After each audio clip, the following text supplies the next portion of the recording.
అందరికీ నమస్తే. ఈరోజు మరొక టాపిక్ ప్రాణాయామం సుఖజీవనయానంలో సుఖజీవన సోపానాలు 5th పార్ట్లో డాక్టర్ మంతెన సత్యనారాయణ గారి మాటల్లో చూద్దాం. శ్వాసక్రియ ద్వారా రక్త శుద్ధి. మన శరీరంలో శ్వాసక్రియ రెండు దశలుగా జరుగుతుంది. ఒకటి ఊపిరితిత్తుల్లో జరిగే శ్వాసక్రియ, ఎక్స్టర్నల్ రెస్పిరేషన్, బయటి వాతావరణంలో గాలి ఊపిరితిత్తుల్లోనికి చేరడం, ఊపిరితిత్తులలోని గాలి బయటకు రావడం వరకు జరిగే శ్వాసక్రియ. రెండవది కణాల్లో జరిగే శ్వాసక్రియ, ఇంటర్నల్ రెస్పిరేషన్. రక్తం ద్వారా కణాలకి చేరిన ఆక్సిజన్ను కణాలు ఉపయోగించుకొని తిరిగి కార్బన్ డైఆక్సైడ్ను వదిలిపెట్టడం వరకు జరిగేది శ్వాసక్రియ. రెండవది. ఇప్పుడు మొదట మనం ఊపిరితిత్తుల్లో శ్వాసక్రియ ఏ విధంగా జరుగుతుందో పరిశీలిద్దాం. గాలి లోపలికి తీసుకోవడానికి ఊపిరితిత్తులు వ్యాకోచిస్తూ గాలిని బయటకు వదలడానికి సంకోచిస్తూ ఉంటాయి. ప్రక్కటెంకల మధ్యన ఉండే కండరాలు డయాఫ్రమ్ ఒకేసారి సంకోచించడం వలన ఛాతి లోపలి భాగం అన్ని వైపులకు విస్తరించబడుతుంది. దీనివలన ఊపిరితిత్తుల వెలుపల ఉండే ఫ్లూరల్ క్యావిటీలోని పీడనము వాతావరణంలోని పీడనము కంటే తగ్గుతుంది. ఊపిరితిత్తులు వ్యాకోచించడం వలన ఊపిరితిత్తుల లోపల ఉండే గాలి పీడనం కూడా తగ్గుతుంది. గాలి ఎప్పుడు ఎక్కువ పీడనం ఉన్న ప్రదేశం నుండి తక్కువ పీడనం ఉన్న ప్రదేశంలోనికి ప్రయాణించే గుణం కలిగి ఉంటుంది. కాబట్టి బయట వాతావరణంలోని గాలి ఊపిరితిత్తులలోనికి లాగబడుతుంది. కండరాలు సంకోచించడం, గాలి లోపలికి ప్రవేశించడం ఒకేసారి జరుగుతాయి. ప్రక్కటెంకల మధ్యన ఉండే కండరాలు డయాఫ్రమ్ తిరిగి యథాస్థానానికి చేరుకుంటాయి. దీనివలన డయాఫ్రమ్ పైకి నెట్టబడుతుంది. ఇంతకు ముందు విశాలమైన ఛాతీ భాగం మునుపటి స్థితిలోనికి వస్తుంది. ఊపిరితిత్తులు సంకోచిస్తాయి. దీనివలన ఫ్లోరల్ క్యావిటీలోని పీడనం, ఊపిరితిత్తులలోని పీడనం కూడా పెరుగుతుంది. అందుచేత గాలి బయటకు నెట్టబడుతుంది.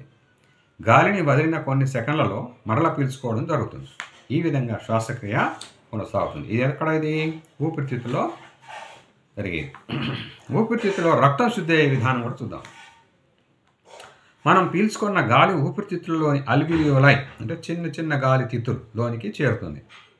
గుండె నుండి చెడు రక్తాన్ని అంటే ఎక్కువ కార్బన్ డైఆక్సైడ్ ఉన్న చెడు రక్తాన్ని చేరవేసే రక్తనాళాలు ఊపిరితిత్తులలోనికి మోసుకొని వస్తాయి. ఈ రక్తనాళాలు అతి చిన్న శాఖలుగా చీలి అల్వియోలై గోడల చుట్టూ వలలాగా అడ్డుకొని ఉంటాయని తెలుసుకున్నాం. మనం అల్వియోలైలో ఉన్న గాలిలోని వాయువులు వాటి చుట్టూ అల్లుకొని ఉన్న రక్తంలోని వాయువులు మార్పిడి చెందడం ద్వారా రక్తం శుద్ధి చేయబడుతుంది. అది ఏ విధంగా జరుగుతుందో చూద్దాం. అల్వియోలైకి రక్తనాళాలకు మధ్యన వాయువుల మార్పిడి. ఫోటో కూడా ఇచ్చాడు.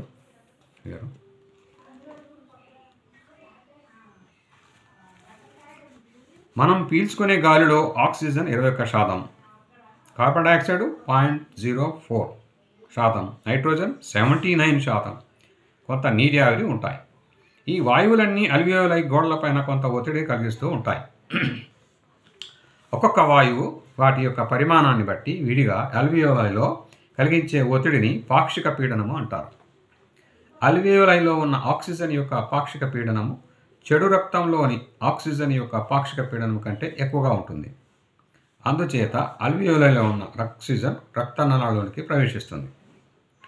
దీనికి వ్యతిరేకంగా చెడు రక్తంలోని కార్బన్ డైఆక్సైడ్ యొక్క పీడనము అల్వియోలైలోని కార్బన్ డైఆక్సైడ్ యొక్క పీడనం కంటే ఎక్కువ ఉంటుంది. అందుచేత రక్తంలోని కార్బన్ డైఆక్సైడ్ అల్వియోలైలోనికి ప్రవేశిస్తుంది.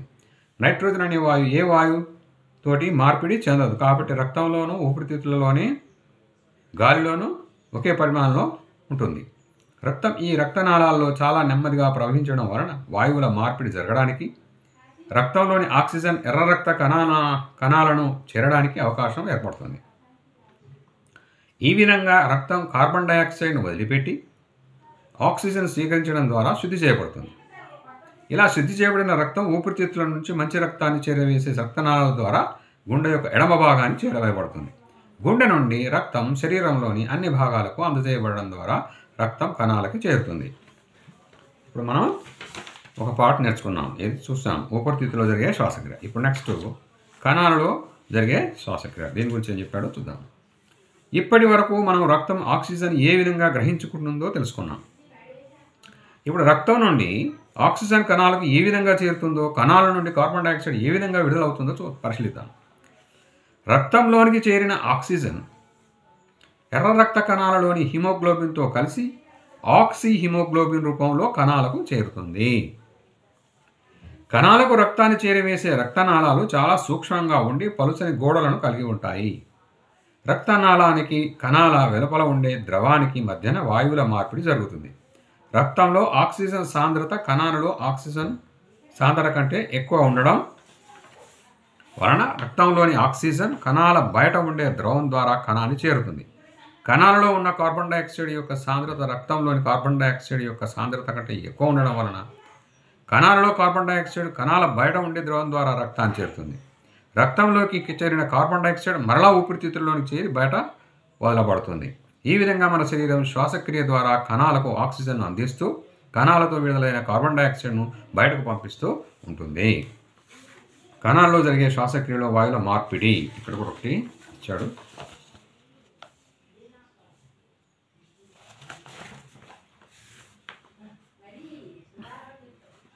ఇదండి, బాగుందా?